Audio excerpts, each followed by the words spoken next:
Hi, welcome. Today we're going to be talking about how to overcome your fear of riding a motorcycle. First thing is take a motorcycle safety foundation course. The MSF course is extremely important to getting your fundamentals down. If you're able to do that when you go to the DMV to get your motorcycle endorsement, you will only need to take the written portion of your test if you're in North Carolina, and most states will take a passing score from your MSF as proof that you know how to do the skills that are required in the class. So it's usually taught over a weekend. You can get it through a community college. I took mine this past summer at the local Harley-Davidson dealership.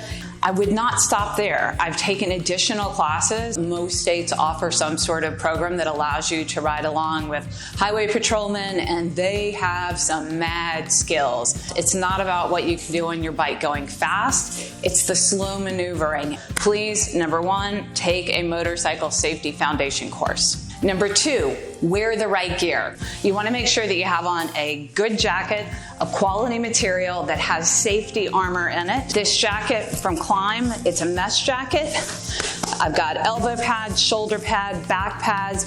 I'm gonna be safe if something happens to me. And although it's mesh and it's breathable, if I were to slide, the material's designed not to tear, so it will protect my skin. Having a good, proper fitting helmet is very important. For me, I really like the full face helmet. Before I rode my own motorcycle, I always wore a half helmet. And I felt comfortable doing that, but once I learned more about my motorcycle and about the kind of riding that I wanted to do, I felt that a full face helmet was going to be a better option. I had concerns about putting it on at first. I thought I would feel claustrophobic, that it would, impair my line of sight, but I actually feel like I can see further and safer, and it allows me to go further distances because I'm protected from the elements outside. So when it's raining, my skin is protected. All of the dirt and grime that blows off of the road, I'm able to put this down and I'm good to go. I don't have to worry. Just make sure it's a DOT certified helmet. It's very, very, very important. Also, if you get a full helmet, it's very easy to add in a communication system. You can also listen to music, have directions if a phone call comes in, but hopefully you're able to turn all that off when you ride and just enjoy and maybe have a little bit of background music. And gloves, you want to protect your hands. If I were to fall, the first thing that's going to happen, just instinctively, my hands are going to go out. So I want to make sure that the palm of my hand is protected. Even if you're in the parking lot and something were to happen, just our instinct as human beings is to try to catch ourselves. So making sure that your hands are protected. Another reason that you want to wear gloves is just to make sure that when you're riding, if debris flies off the road, getting hit with a rock on your hand is not comfortable. It hurts a lot. Even through gloves, you'll feel it. So it's really important to have the right gear. Wearing proper fitting gloves that fit your fingers is really, really important. Women, you are going to be challenged to find gloves that fit you properly. I urge you, whenever you find a pair that fits you, just buy them. Buy 2 pairs if you can, because it is very difficult to find the right size. Either the fingers are too long or too short, they're too wide. Get the right gloves because you need to wear them. Also, you want to make sure that you have good shoes for riding. These shoes were designed for motorcycles. You can see that there is an extra pad that goes across the foot, and that allows you to be able to shift and provides more protection. The reason that I chose to wear these today is because of the laces. They're going to allow wind to go through and they don't get hot, they breathe, they're very comfortable. And when I get off my motorcycle to go walk around and explore, I've got some comfortable shoes. Something that's very important is you need to make sure that your eyes are protected. With my full face helmet, I'm able to just put it down. If my visor were to crack or break off, and for whatever reason I didn't have this, I always make sure that on my bike I have an extra pair of glasses that I can wear so that my eyes are covered and protected, because when you're riding, bugs will fly into your eyes or rocks will fly into your eyes. It's very, very important that you cover your eyes, as well as it being a requirement of the law.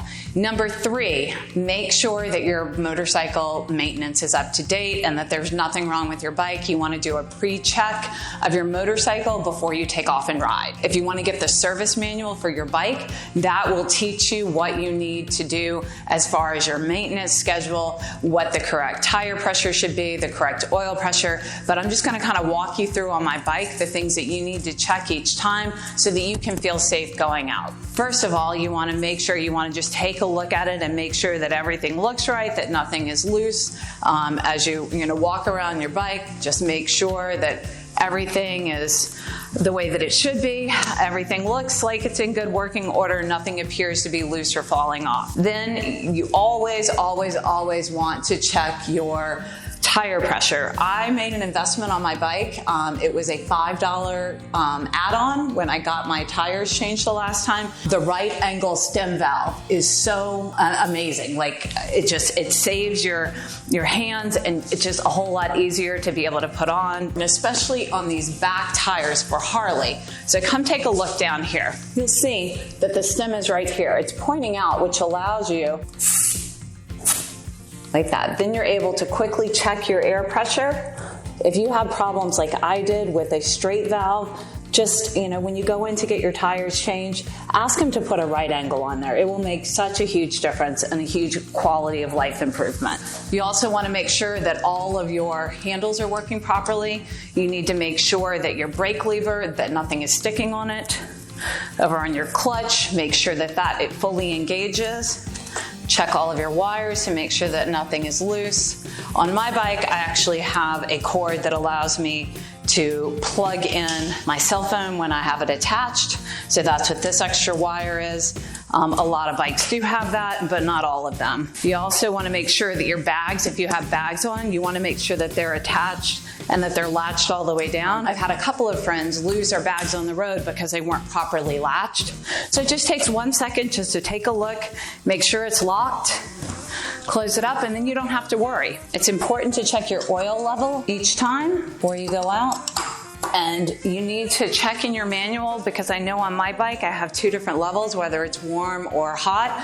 What I do is I'll check it in the morning before I take off on my motorcycle, but after I've ridden, when I stop to get gas for the first time, I'll also check it again. Something that I think is very important to carry with me all the time is oil for my bike. It's really important.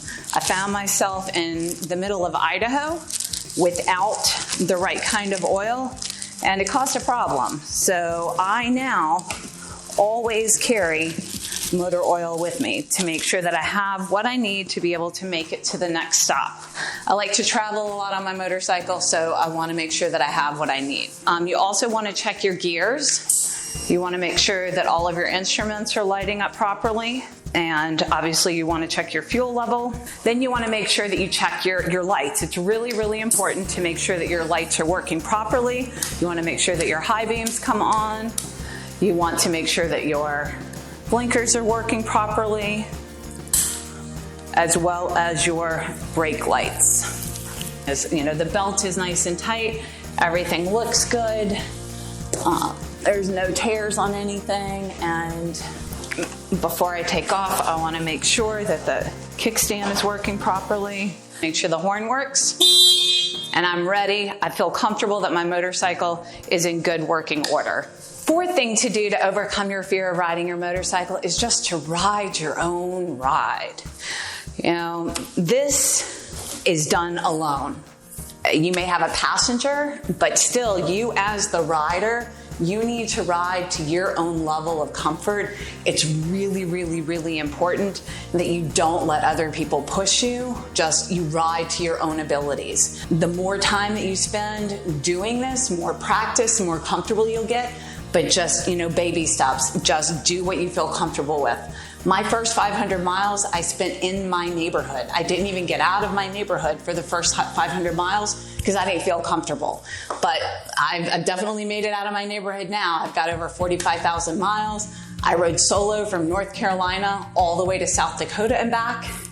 And I've gone on a trip with one of my girlfriends We went all the way out to Yellowstone. It was a phenomenal, life-changing trip over 21 days. So much fun, but we both rode our own ride. Don't feel pressure to go faster than you feel comfortable. Don't feel pressure to continue if you're tired. If you're hungry or you need to use the restroom, stop. The intensity of the need to eat or to drink or to use the bathroom is just going to continue to increase, and it's going to be a distraction.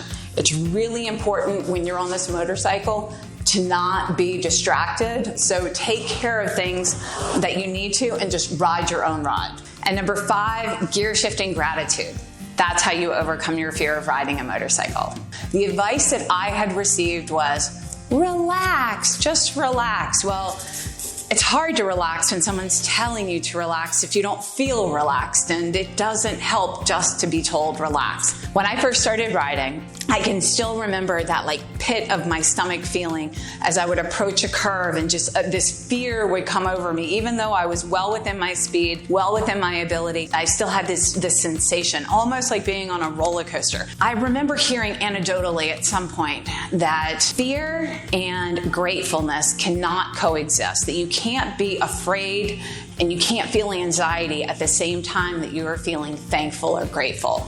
So just like doing a written gratitude list to center myself that I would do at home, I decided to apply that on my motorcycle. So while I'm riding, I am constantly grateful. I'm grateful for my motorcycle. I'm grateful for the weather. I'm grateful for the road. I'm grateful for my friends. I'm grateful for my children. I'm grateful for the opportunity. And sometimes when you're having a really, really, really hard day and it might be difficult just what to be thankful for, I'm just thankful to be alive.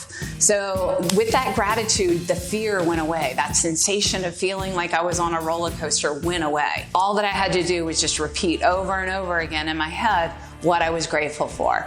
It helped me, it brought a positivity, and I could not be more excited to share that with you. The gear shifting gratitude by far is the one thing that got me over my fear.